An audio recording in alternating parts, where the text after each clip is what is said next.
मागील भागात आपण पाहिलं. दक्ष कॉलर उडवत म्हणाला आणि दीक्षानं नाक मुरडलं. बरं, तू सांगितलं नाहीस तू आत्ता यावेळी घरी कसा? अनुराधा म्हणाल्या. दिशूचं पार्सल आलंय, दक्ष हसत म्हणाला. माझं पार्सल? मी कुठे काय ऑर्डर केलेलं? काय आलंय? दीक्षानं आश्चर्यानं विचारलं. आता पुढे तूच बघ. पार्सल? या बाहेर, दक्ष ओरडला. हाय, आवाज आला आणि पाठोपाठ सोनिका आणि हिरण्या बाहेर धावत आल्या. ओ माय गॉड, दीक्षानं दोघींना पाहून तोंडावर हात ठेवले. सरप्राईज, हिरण्या ओरडली. दिशा, तिनं डायरेक्ट दीक्षाला मिठी मारली. नेन्नू चाला संतोष अंगाऊन्ना, मी विवाहम नेन्नू चाला सरदागा, शॉपिंग मेहंदी पुसुपुमुरियो नृत्यम अंता बांगुंदी. मला खूप आनंद झाला आहे. तुमचं लग्न, मी खूप मज्जा करणार आहे हा. शॉपिंग, मेहंदी, हळद आणि डान्सही. किती भारी ना, फायनली तुम्ही एकत्र आलातच. हिरण्या एक्सप्रेस सुरू झाली आणि अनुराधा, अनघा आणि बाकी सगळे आ वासून तिच्याकडे पाहत बसले. दिशू, ही नक्की आनंद व्यक्त करतीये की घाबरवतीये? तिचा आवाज आणि तिची एक्सप्रेशन्स पाहून हक्काबक्का झालेला दक्ष दीक्षाला म्हणाला. अय्यो हंक, मी सांगलं दीक्षाला, मी खूप हॅप्पी असतं तुम्हासाठी. Finally you are back together. I thank God for that, Hiranya दक्षला म्हणाली. ओ, मग ठीक आहे, दक्ष हसत म्हणाला. हिरण्या बाजूला झाली तशी सोनिकानं लगेच पुढे येऊन दीक्षाला मिठी मारली. कॉंग्रॅच्युलेशन्स वहिनी, ती जोरात ओरडली. थँक्स, दीक्षा तिच्या पाठीवर थोपटत म्हणाली. मावशी, आत्या, सोनिका त्या दोघींजवळ जाऊन पाया पडली. अय्यो येस, लगेच हिराबाई मागून गेल्याच. पाय धरलं, तिनं दोघींना नमस्कार केला. अनुराधा आणि आत्या गोंधळल्या. ते जरा गडबड आहे. आई, आत्या, ही हिरण्या नायडू, माझी मैत्रीण आणि फ्लॅटमेट. हिरा, ते पाया पडते असं असतं हा बाळा. आणि या दक्षच्या आई आणि आत्या. दीक्षानं ओळख करून दिली. सॉरी, चुकून झालं, पाया पडतंय मी, हिरण्यानं जीभ चावली. असू देत हो, छान आहे तुझी मैत्रीण दिशू, आत्या कौतुकानं हिरण्याकडे पाहत म्हणाल्या, जी भलतीच एक्साईट झाली होती. अरे, पण तुम्ही तर उद्या येणार होतात ना, दीक्षानं विचारलं. हा, पण तुझं कॉल आलं and then I couldn't control my excitement. हेला कॉल करून सांगलं मी, एक दिवस पहिलं जायचं. सध्या बुक्ड अवर फ्लाईट. आलं उरत तुमच्याकडे, हिरण्या म्हणाली. हिरण्या आणि सोनिका आल्यामुळं घराचं रूपच पालटलं होतं. दुपारी दिव्या घरी आली आणि प्लॅनिंगला फुल जोश आला.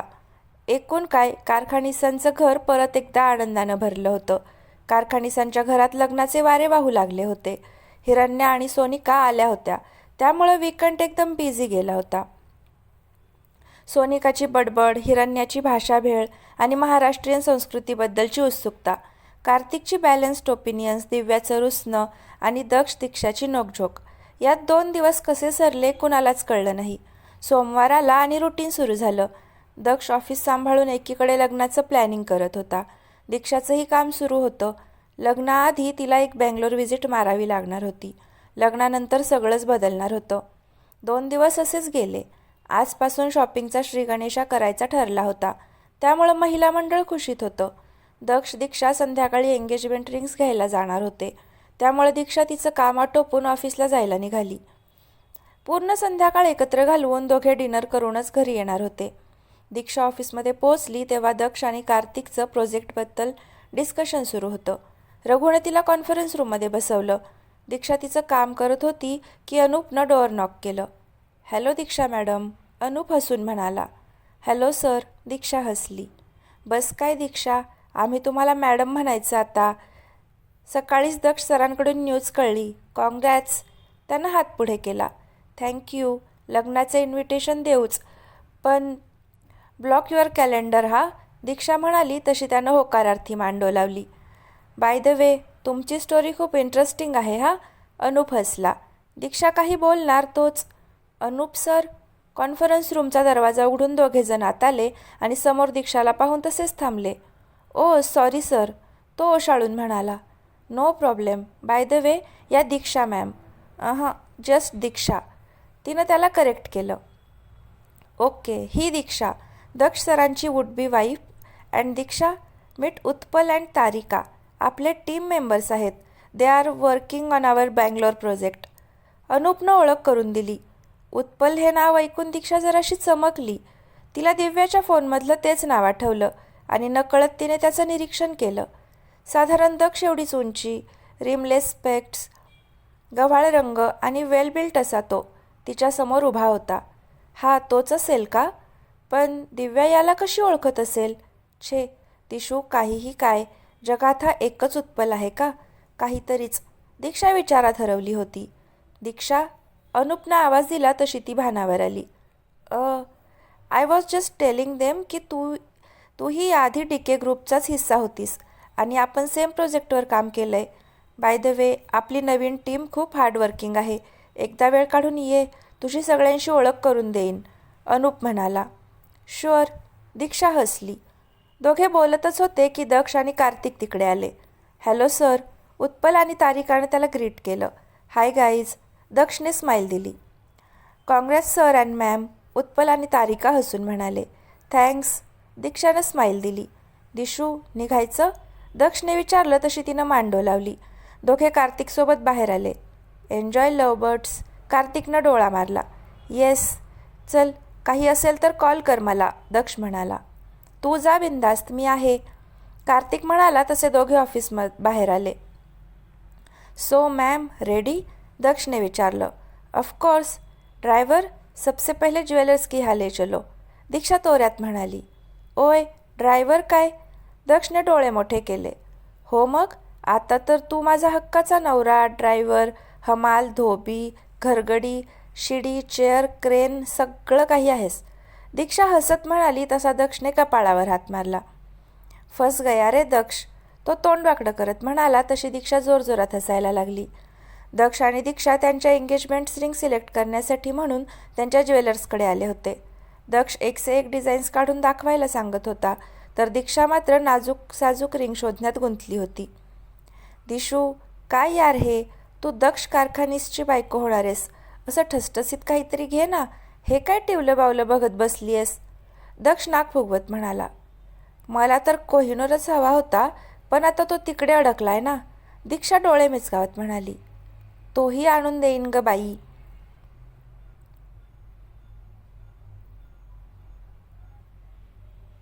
पण सध्या तू हे बघ. त्यानं एक सुंदरशी प्रिन्सेस कट डायमंड रिंग तिच्या बोटात सरकवली. Perfect, a beautiful ring for my beautiful queen, Daksh तिच्या हाताकडे कौतुकाने पाहत म्हणाला. ती मात्र त्याच्याकडे पाहतच राहिली. आय नो, मी खूप हॉट अँड टेम्पटिंग आहे, पण तो चान्सही मिळणार आहे तुला. लग्न होईपर्यंत थांबशील ना की, दक्ष तिला चिडवत म्हणाला. किती गोड गैरसमज रे देवा, म्हणे मी hot and tempting. You know what is hot and tempting? गरम गरम बटाटे वडा. बट लुक ॲट यू, सध्या तुझा त्याच वड्यातला बटाटा झालाय, दीक्षा हसत म्हणाली. ओय, सिरियसली? दक्षने डोळे मोठे करत विचारलं. अर्ध्या किलोचा टब संपवल्यावर काय होणार हावरट, दीक्षा तोंड दाबून हसत म्हणाली. तुझ्यामुळेच झालंय हे सगळं. कशाला त्या करमड्याला भेटायला गेलीस? मग त्या स्ट्रेसमध्ये मला ते आईस्क्रीम संपवावं लागलं. थोडे दिवस थांब ग तू, बघ कसा पूर्वीसारखा हॉट होऊन दाखवतो, दक्ष तिला चॅलेंज देत म्हणाला. विल बी सी हां, दीक्षा डोळे मिचकावत म्हणाली. Challenge accepted. बरं, तुला ही रिंग आवडली आहे का? फायनल करायची, त्यानं विचारलं. आणि परत दोघांचं विचारमंथन सुरू झालं. शेवटी महाचर्चा केल्यानंतर एकदाच्या दोघांच्या रिंग्स फायनल झाल्या.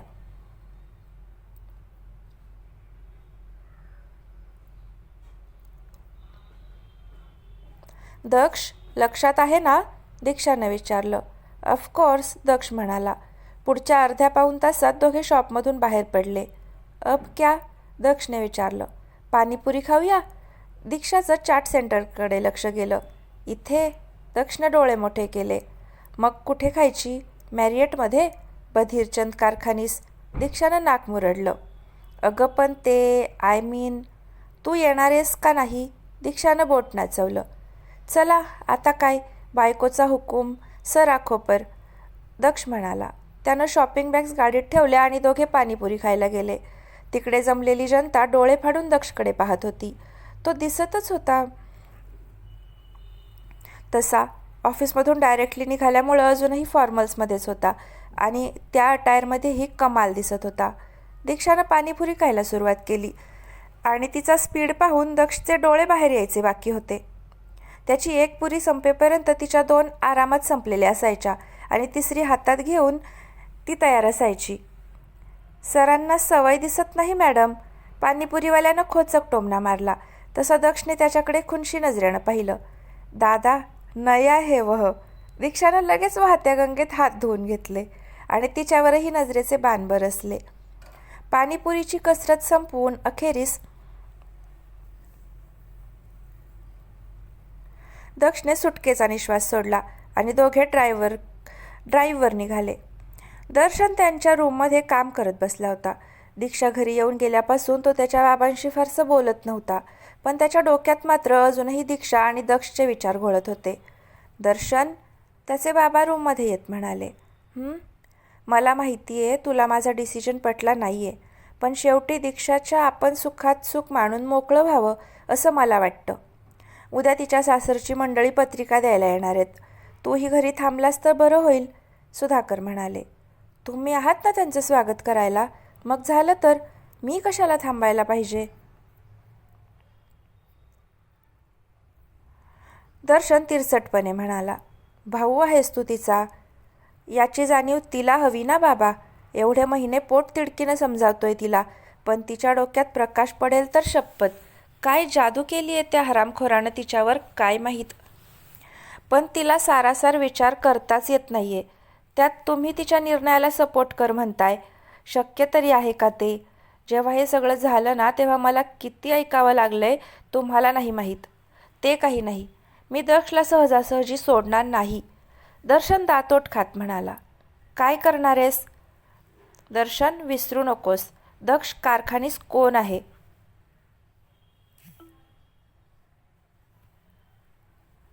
DK ग्रुपचा सर्वेसर्वा आहे तो.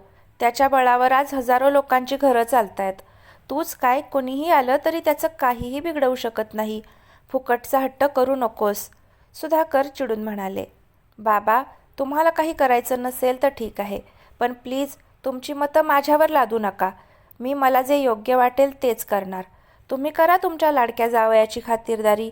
दर्शन न टोमणा मारला. सुधाकरनी हताश सुस्कारा सोडला आणि ते त्यांच्या रूममध्ये निघून गेले. 10व्या मिनिटाला दर्शनचा फोन वाजला. हॅलो. त्यानं कॉल रिसीव्ह केला. पलीकडून काहीतरी बोलणं झालं तशी त्यांच्या चेहऱ्यावर स्माईल आली. Great, thanks. त्यानं कॉल कट केला. बी रेडी दक्ष कारखानीस. कुस्तीत हसत त्यानं लॅपटॉपवर फोकस केलं. दक्ष दीक्षाला घेऊन त्यांच्या नेहमीच्या रेस्टॉरंटमध्ये आला होता. ती तीच जागा होती जिथं आधीही 2 वेळा दोघे आले होते. तिथल्या मॅनेजरनं अदबीनं त्याचं स्वागत केलं. Hello sir. Hello ma'am, welcome. Manager हसून म्हणाला. थँक्स. दक्ष हसला. सर, आज खूप महिन्यांनी आलात, तो म्हणाला. मी सांगितलेल्या तशा अरेंजमेंट केल्यात ना, दक्षने विचारलं. Of course sir, this way please, manager म्हणाला आणि दोघांना प्रायव्हेट डायनिंग एरियामध्ये घेऊन गेला. दीक्षा कुतूहलानं आजूबाजूला पाहत होती. युअर टेबल सर, मॅनेजरने सांगितलं तसं दीक्षाचं समोर लक्ष गेलं आणि ती पाहतच राहिली. समोर पूर्ण माहोल होता. कॅन्डल्स, फुलं, champagne, soft music. Private area असल्यामुळं आजूबाजूला कोणीच नव्हतं. तिनं आश्चर्यानं दक्षकडे पाहिलं. तो हलकं हसला. Enjoy your dinner sir. Manager हसून तिकडून निघून गेला. दिशू. दक्षने हात पुढं केला तसं तिनं हसून त्याच्या हातात हात दिला. आवडलं तुला, त्यानं विचारलं. ऑफकोर्स, पण हे सगळं करू देत ना प्लीज. गेली 2 वर्ष स्वप्न पाहिली आहेत मी. जेव्हा आपण सोबत असू तेव्हा हे करेन, ते करेन. फायनली आपण एकत्र आलोय दिशू. यापुढे प्लीज मला थांबवू नकोस. तुझ्यासाठी खूप काही करायचं राहून गेलं होतं. बॅकलॉग भरून काढतोय असं समज हवं तर, दक्ष मनापासून म्हणाला आणि दीक्षानं त्याला मिठी मारली. थँक्स दक्ष. ती जराशी इमोशनल होत म्हणाली. You are always welcome sweetie. बरं चला बसूया, त्यानं विचारलं आणि तो तिला घेऊन पुढे गेला. तिच्यासाठी चेअर ओढत त्यानं तिला बसवलं आणि स्वतः तिच्या समोर येऊन बसला. ती प्रेमानं त्याच्याकडे पाहत होती. असं पाहू नकोस, अजून लग्नाला वेळ आहे आपल्या. दक्ष खट्याळ नजरेनं तिच्याकडे पाहत म्हणाला. माझी मर्जी, माझा नवरा, मी पाहणार, दीक्षा ॲटिट्यूडमध्ये म्हणाली. ओके, बघ बाबा बघ, काही झालं तर मग माझ्या नावानं कोकलायचं नाही. तसंही आजचा डोस मिळाला नाही आहे मला, सो मी विड्रॉलमध्ये जाऊ शकतो. तसं झालं तर मग तुझं काही खरं नाही हा, दक्षने डोळा मारला. बेशरम कुठला, दीक्षानं डोळे वटारले. अरे, तुझ्यापुढे कसली आली आहे लाज शरम वगैरे, दक्ष हसत म्हणाला. तू ना डांबरट आहेस एक नंबरचा, डांबरट दक्ष, दीक्षा हसून म्हणाली. दोघे गप्पा मारत होते. डिनरसाठी दक्षने दोघांच्या फेवरेट डिशेस ऑर्डर केल्या होत्या. दीक्षा खाता खाता म्हणाली. बोल ना, त्यानं विचारलं. दिव्याचा पुढे काय प्लॅन आहे? आय मीन आता तिचं कॉलेज संपलं आहे ना, सो पुढे काय करणार आहे? तिनं अंदाज घेत विचारलं. मी विचारलं होतं तिला, पण अजूनही जरा कन्फ्यूज आहे ती. पुढे शिकावं की ऑफिस जॉईन करावं कळत नाही आहे म्हणाली. इट्स ओके, तशी लहान आहे अजून, थोडा वेळ दिला पाहिजे तिला, दक्ष म्हणाला. दक्ष, तिचे फ्रेंड्स वगैरे कसे आहेत? तू भेटलायस कधी त्यांना? दीक्षाने विचारलं. तशी कधी वेळ आली नाही. आय मीन एकदा दोनदा तिला पार्टीला सोडायला वगैरे गेलेलो, पण दॅट्स इट. तिला फ्रीडम दिलं आहे फ्रेंड्सना घरी बोलवायचं, पण तीच जराशी कचरते आय गेस. पण आता तू असशील तर ओपन अप होईल. तसंही वहिनीवर जामच जीव आहे तिचा, दक्ष हसला. गोड आहे रे ती. तिचा कुणी बॉयफ्रेंड वगैरे? दीक्षाने जरा बिचकत विचारलं. दिशू, काय झालंय? आय मीन आज काय हे सगळं विचारतीयस तू? ती काही बोलली आहे का तुला? दक्षने संशयानं तिच्याकडे पाहिलं. नाही रे, मी तर असंच विचारलं. म्हणजे आता तिचं एजच तसं आहे ना, सो दीक्षानं सावरून घेतलं. पण माझ्या मते तिनं आधी तिच्या करिअरवर फोकस करावं आणि मग हे सगळं. तिला बॉयफ्रेंड असण्याबद्दल माझं ऑब्जेक्शन नाही आहे, पण सध्या तिचे मेहनत करायचे दिवस आहेत, स्वतःची आयडेंटिटी बनवायचे दिवस आहेत. त्यात कुठल्याही प्रकारचं डिस्ट्रॅक्शन नसावं एवढंच मला वाटतं, दक्ष म्हणाला. बरोबर आहे तुझं. दीक्षाने विषय वाढवला नाही. सगळ्यात आधी तर दिव्याकडून काय ते काढून घ्यावं लागणार होतं आणि मग तसं काही असेल तर दक्षशी बोलण्यात पॉईंट होता. तिने विषय बदलला आणि दोघे परत डिनर एन्जॉय करण्यात गुंतले. डिनर संपल्यावर दक्ष आणि दीक्षा तिकडेच प्रायव्हेट एरियाला अटॅच असलेल्या टेरेसवर गेले. नुकतीच पौर्णिमा होऊन गेली होती, त्यामुळे आकाशात पूर्ण चंद्र दिसत होता. दीक्षा कौतुकानं आसपासचा परिसर निहाळत होती की दक्षने तिला मागून मिठीत घेतलं. काय पाहतीयस? त्यानं तिच्या कानांवर फुंकर घालत विचारलं.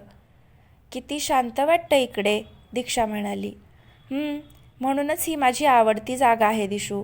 जेव्हा मनात विचारांचा गोंधळ उडतो ना, तेव्हा इकडं यायचं. शांततेत डोकं चालतं चांगलं, दक्ष हलकं हसला. तुला माहिती आहे, तुझ्याशी लग्नाचं प्लॅनिंगही मी इथेच केलं होतं. तुझ्यावर असलेल्या प्रेमाची जाणीवही मला इथेच झाली होती आणि तुझ्यापासून वेगळं झाल्यावरही मी इथेच आलो होतो माझ्या प्रश्नांची उत्तरं शोधायला. त्यानं तिला स्वतःकडे वळवलं. दिशू, त्यानं तिच्या गालावर बोट फिरवलं. तू माझं रोज बारसं केलंस तरी चालेल, पाहिजे तर शिव्या घाल, अगदी वाटेल तेवढ्या, पण प्लीज यार, परत सोडून जाऊ नकोस मला, दक्ष तिच्या डोळ्यात पाहत म्हणाला. नेव्हर, ती त्याच्या गालावर हात ठेवत म्हणाली आणि तिनं त्याचे केस विस्कटले. ओय, केसांशी खेळ नाही, दक्ष वैतागला. असं म्हणत तिनं अजूनच त्याचे केस विस्कटले. किती गोड ग ते माझं झिपरं, दीक्षा मिश्किल हसत म्हणाली. दिशू यार, दक्षने वैतागत केस सरळ केले. दीक्षा हसत त्याच्याकडे पाहत होती. तू जरा थांब, तुझ्या पापांचा घडा भरायला लागलाय, लग्न होऊ देत, मग बघतो तुझ्याकडे, दक्ष तिला मिठीत घेत म्हणाला. वाट बघ, दीक्षानं त्याला चिडवलं तसा त्यानं तिचा चेहरा ओंजळीत घेऊन तिच्या गालांवर ओठ टेकवले. दीक्षा आणि दक्ष घरी आले. दीक्षा फ्रेश व्हायला म्हणून रूममध्ये आली तेव्हा दिव्या बाल्कनीत फोनवर बोलत होती. दीक्षा हळूच बाल्कनीच्या दरवाजात उभी राहिली. किती दिवस झाले आपण भेटलोच नाही आहोत. तू असंच करतोस नेहमी, सारखं काम काम आणि काम, दिव्या रागावून बोलत होती. मागे कोणीतरी उभं असल्याची चाहूल लागली तसं तिने दचकून मागं पाहिलं. समोर दीक्षाला पाहून तिनं गडबडीत कॉल कट केला. वहिनी, तू कधी आलीस? तिनं हलकं हसत विचारलं. आत्ताच आली आहे. काय झालं दिव्या?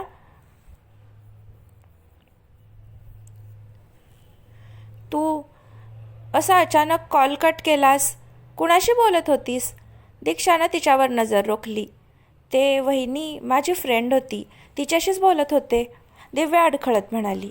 ओ ओके, नक्की फ्रेंडच होती ना दिव्या? दीक्षानं विचारलं. हो वहिनी, दिव्या कसंनुसं हसत म्हणाली. तुमची डेट कशी झाली? तिनं शिताफीनं विषय बदलला. हे दीक्षाच्या लक्षात आलं होतं. आता मात्र हा फ्रेंड कोण आहे ते ती शोधणारच होती. सिटीपासून जरासं दूर दर्शन एका कॅफेमध्ये कुणाची तरी वाट पाहत बसला होता, पण ती व्यक्ती अजूनही आली नव्हती. त्याचं सतत घड्याळाकडे लक्ष जात होतं. त्यानं तिला फोन लावला, पण रिसीव्ह झाला नाही.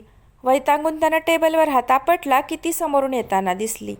हाय, तिनं त्याला ग्रीट केलं. किती उशीर? तो चिडक्या स्वरात म्हणाला. सॉरी, अरे मीटिंग करून निघाले ऑफिसमधून, सो हाफ डे घ्यावा लागलाय मला तुला भेटण्यासाठी. बोल, आज अचानक कसं काय बोलावलंस मला? तिनं विचारलं. ते सांगतो, पण तू काय घेणार आहेस? त्यानं विचारलं आणि दोघांसाठी कॉफी आणि स्नॅक्सची ऑर्डर दिली. दर्शन, मी काय ऐकते हे? दीक्षा दक्षचं परत लग्न होतंय, तिनं बोलायला सुरुवात केली. साला हरामखोर, अखेर गोड गोड बोलून ओढलंच तिला जाळ्यात. आणि ती अर्धवट त्याला पती परमेश्वर समजून बसली आहे. काय तर म्हणे प्रेम आहे त्याच्यावर. आधीपासून सुरू होतं, पण जाणीव आत्ता झाली आहे. बुलशिट. असं वाटतं ना त्या दक्षचे हातपाय तोडून गळ्यात घालावेत, एवढा त्रास झालाय ना त्याच्यामुळे. विचारू नकोस, दर्शन चिडून म्हणाला. दर्शन, काम डाऊन. हे बघ, मी समजू शकते तुला किती त्रास होतोय ते, पण मला वाटते की तू परत एकदा विचार करावास. आय मीन, DK ग्रुपची व्याप्ती एवढी आहे की हे असं एखादं प्रोजेक्ट हातातून गेलं तरी दक्षला काडीचा फरक पडणार नाही आहे. मग कशाला हा असा हट्ट करतोस? तिनं विचारलं. आय नो, त्याला फरक पडत नाही, पण तरीही आत्तापर्यंत त्यानं त्याच्या कॅलिबरवर बरेच मोठे मोठे प्रोजेक्ट मिळवलेत. हा प्रोजेक्ट नाही म्हटलं तरी त्याच्यासाठी इम्पॉर्टंट आहेच. तो हातातून गेला तर निदान त्याला वास्तवाची जाणीव तरी होईल. एखादा झटका बसल्याशिवाय त्याचं डोकं ठिकाणावर येणार नाही. जाम फुशारक्या मारतो, स्वतःला स्मार्ट समजतो ना. त्याच्या नाकावर टिच्चून हा प्रोजेक्ट आमच्या कंपनीला मिळायला हवाय. दर्शन कुस्तीत हसत म्हणाला. अरे पण मग तुम्ही तुमच्या कॅपेबिलिटीवर मिळवा ना. हे असं करणं म्हणजे चीटिंग आहे दर्शन. तिनं त्याला समजवायचा प्रयत्न केला. हे बघ, तू माझी खूप आधीपासूनची मैत्रीण आहेस आणि जे काही घडलं ते तुला नीट माहिती आहे, म्हणून मी तुला सांगतोय. ऑफकोर्स यात तुझाही फायदा आहेच. तुला मदत करायची नसेल तर तसं सांग. माझ्याकडे सोर्सेसची कमी नाही आहे. तू नाही म्हणालीस तर कोणी दुसरं करेल हे काम. माझे कमी फ्रेंड्स नाही आहेत DKमध्ये, पण तू विश्वासू आहेस. दर्शन तिच्याकडे पाहत म्हणाला. पण दर्शन, जर कुणाला भनकही लागली तर काय होऊ शकतं माहिती आहे ना. माझा जॉब, माझं करिअर सगळं बर्बाद होईल रे, ती कळवळ्यानं म्हणाली. आय सी, म्हणजे तू मला मदत करणार नाही आहेस तर. Never mind, I will look for someone else. Darshan राग आवरत म्हणाला तशी ती विचारात पडली. दर्शन खूप आधीपासून मित्र होता तिचा. मध्यंतरी फॅमिली प्रॉब्लेम्समुळे तिला आधीचा जॉब सोडावा लागला होता. तेव्हा दर्शननेच तिची मदत केली होती. त्याचे उपकार होते तिच्यावर. मन तर मानत नव्हतं हे असं काही करायला, पण त्यानं जे काही केलं होतं ते आठवून तिनं हताश सुस्कारा सोडला. ओके दर्शन, मी तयार आहे तुला मदत करायला, पण माझ्या सेफ्टीची जबाबदारी तुझी, ती म्हणाली.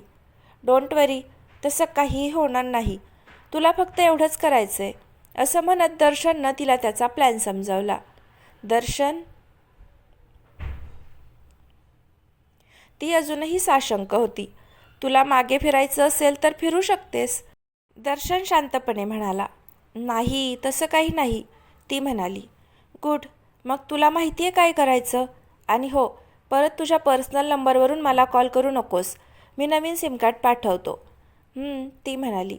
बिल पे करून दोघे कॅफे बाहेर निघाले. तिला बाय करून दर्शन निघून गेला.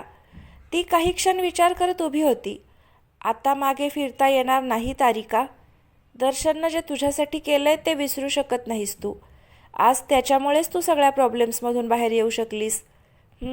It's time to return the favour. Tarika हताश हसली आणि रिक्षा पकडून घरी निघून गेली. दीक्षा नेहमीप्रमाणे काम करत बसली होती की तिचा फोन वाजला. स्क्रीनवर दक्षचं नाव पाहून ती स्वतःशीच हसली. बोला. तिनं कॉल रिसीव्ह केला.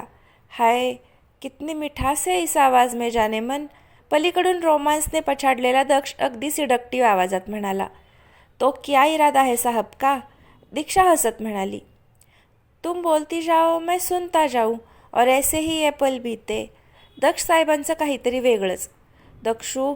दीक्षा जराशी लाजली पण तिनं लगेच स्वतःला नॉर्मल केलं. बोल ना दिशू. दक्ष.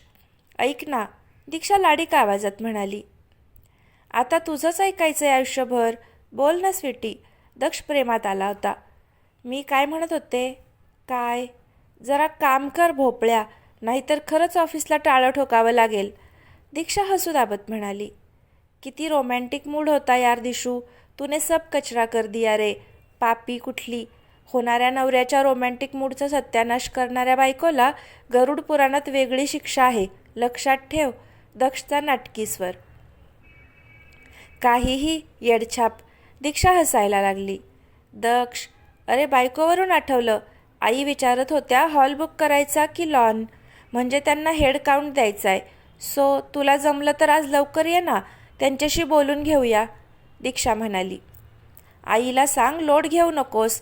दक्ष कारखानीसचं प्लॅनिंग कधी फेल होत नाही. दक्ष म्हणाला. म्हणजे कसलं प्लॅनिंग. दीक्षानं विचारलं. कळेल तुला वेळ आल्यावर. दक्ष भाव खात म्हणाला. असं काय सांग ना रे दक्षू. दीक्षा त्याला लाडीगोडी लावत म्हणाली. सब्र करो बालिके. दक्ष म्हणाला. जा तू वाटाण्या. दीक्षा नाक फुकवत म्हणाली. बाय माझी चवळीची शेंग. लक्ष मुश्किल हसत म्हणाला आणि त्यानं कॉल कट केला. फोन कट करून दक्ष एकटाच हसत होता की त्याच्या केबिन डोअरवर नॉक झालं. येस. दक्षने स्वतःला सावरलं. कार्तिक आत डोकावला. कार्तिक ये ना. दक्ष हसून म्हणाला. तसा तो आत येऊन दक्ष समोर बसला. दक्ष, नेक्स्ट मंथमध्ये US क्लायंटसाठी प्रेझेंटेशन द्यायचं आहे. बराच मोठा प्रोजेक्ट आहे हा, त्यामुळं टीमही तशीच ताकदीची लागणार आहे. तू जरा अनूपसोबत डिस्कस करून घे. जर हा प्रोजेक्ट वर्कआउट झाला तर आपल्या ऑफिसमधून 4 जणांची एक टीम ऑन साईट पाठवावी लागेल. तसं जरा तू विचार करून सांग. कार्तिक म्हणाला. Yes sure. अनूपशी बोलून घेऊया. तो प्रोजेक्ट मॅनेजर असल्यामुळं टीमशी सगळ्यात जास्त संबंध याचाच येतो. तोच सांगू शकेल कोण कॅपेबल आहे ते. उद्या पोस्ट लंच बसूया डिस्कशनसाठी. बाकी काम कसं सुरू आहे कार्तिक. टाईमलाईन्सचा इश्यू रिझॉल्व झाला आय गेस. दक्ष म्हणाला. थँक्स. Don't worry. टीमनं खूप मेहनत घेतली आहे Daksh. I think they deserve at least a lunch treat for us. कार्तिकनं सजेशन दिलं. Why not. तू अरेंज कर. सगळ्या बाबतीत मला विचारायची गरज नाही आहे तुला. इनफॅक्ट फ्रायडेला टीम डिनर अरेंज केलं तर म्हणजे नेक्स्ट डे सुट्टीच असते. मस्त एन्जॉय करू देत विदाऊट एनी रिस्ट्रिक्शन्स. व्हॉट से. दक्षने विचारलं. सुपर्ब. हे बेस्ट राहील. मी करतो अरेंजमेंट्स. तू येशील ना. कार्तिकनं विचारलं. सहकुटुंब. दक्षने डोळा मारला. तू ना साल्या एक चान्स सोडू नकोस दीक्षासोबत फिरायचा. कार्तिक हसत म्हणाला. कोण बोलतंय बघा. ती सोनिका सध्या तिकडे अडकली आहे म्हणून, नाहीतर काय सांगू तुमचे कारनामे. दक्षने भुवया उंचावल्या. ए बाबा प्लीज मावशीसमोर बोलू नकोस काही. लगेच आईकडे खबर जाईल. मग झालंच माझं कल्याण. कार्तिक डोक्याला हात लावत म्हणाला. कधी येत आहेत सोनिका ताई. दक्षने विचारलं. अरे ती तर परत जायलाच तयार नव्हती. आता तुमच्या एंगेजमेंटच्या आधी येते म्हणाली आहे. वर्क फ्रॉम होम घेऊनच येणार आहे. लग्नापर्यंत इकडेच तळ ठोकायचा विचार आहे मॅडमचा. कार्तिकनं सांगितलं. दीक्षा म्हणत होती तिला बँगलोरला जावं लागेल. काही बोलली का तुला कधी जाणार आहे वगैरे. एंगेजमेंटनंतर 2 दिवस जाणार आहे. येताना ती आणि हिरण्या एकत्रच येणार आहेत. तीसुद्धा इकडेच असेल लग्नापर्यंत. दक्षने माहिती पुरवली. ओ बाय द वे, लग्नाचं काही बोलला नाहीस अजून तू. वेळ कमी आहे हातात आणि खूप कामं आहेत दक्ष. कधी ठरवणार आहेस सगळं? कार्तिकनं जरासं टेन्शनमध्ये येत विचारलं. तर फ्रेंड्स, आजचा भाग कसा वाटला नक्की कमेंट करून सांगा. आवडला तर लाईक करा आणि पुढचे भाग पाहण्यासाठी चॅनलला आत्ताच सबस्क्राईब नक्की करा. धन्यवाद.